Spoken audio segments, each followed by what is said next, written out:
the fade escape. Using this escape from two different areas, it's going to change your game. If you're not doing it, you're going to start doing it every time you roll. Let's have a look.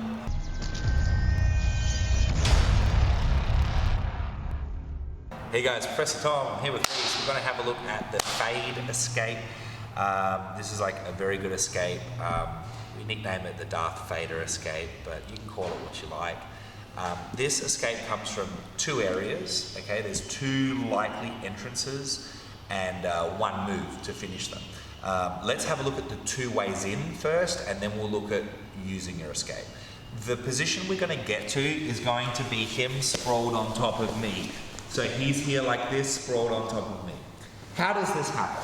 Well, one of the most obvious ways is whether we're in the academy from our knees or starting from our feet, I go to shoot him, to tackle him, and he gets an effective sprawl on him, okay? However, that sprawl position could be initiated from different areas. So for instance, he could be playing guard right now, and he could get me in a guillotine, and I'm defending, and he starts kicking his legs back, and he starts getting up, and then I'm here, okay? So this position can be enacted from different areas, but it's either going to be me trying to tackle him down and him sprawling on top, okay? Or he is, of course, attacking me and then ending up in the sprawl. The second broad category is escapes into this position. So if I was on my back, say, with an underhook from side control, I can bridge in and get up to my knees, but he's gonna be in this position too. So let's have a look at some assumptions. When I start this, I have to be careful of two things. Chokes, which can be just my neck or my neck and my arm, head and arm chokes, and him spinning to my back, okay? So I need to make sure that I try to preserve some space here and protect my neck. So this becomes a bit of an art form because I need to be balanced. So I need to use my elbows and knees as my base. So I need to be balanced here. I don't want my face squished into the mat with my hands out here. I want to make sure my elbows are forming a good balance point. Now what I'm going to do is I'm going to put my right elbow in the middle. I'm going to bring my head out to the right side. So right elbow, head out to the right side, and we're going to stand up on our left leg. So without Reese on top of me, it's going to look like this. Right elbow, head, leg, okay? Of course, we can do these simultaneously. So again, without Reese, so the X-ray view will look like this, okay? So you'll see as my right elbow moves into the middle, so too does my right hand. Head goes out, up on the left leg, okay? So right elbow, right knee in, head out, up on the left leg.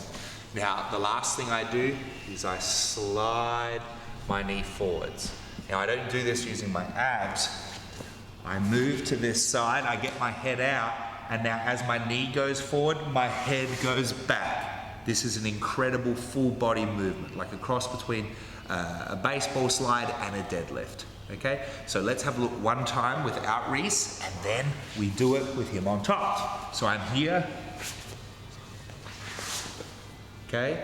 Frames in place. Now let's have a look with Reese. So he's a big guy. I can't do a wrestler's switch. I can't do a barrel roll. I can't get the lift for an Iranian finish or a wrestling finish. So what am I going to do? I can't stay there. I'll get choked. I can't just try to put him in guard. I'll snap my neck. I need to get my head out, and we need to do the fade escape. So he's on top of me. I move in, I move my head out, and I slide that knee through, and I make sure my frames are in place. So as soon as I'm here, I'm ready to play guard. Most often, I would kick a leg through and start playing a knee shield. One more time. Here I am. I might have tackled him, but he's sprawled on me. I defend my neck. Right elbow, right knee, left foot, head out, and knee slides through. Let's now put me in the guillotine for this. If they catch you in the guillotine, you gotta make sure you're always escaping away from the guillotine arm. Okay? So let's demonstrate what that will look like. He grabs me in the guillotine. Okay? This is how we escape. So you have to open the arm out.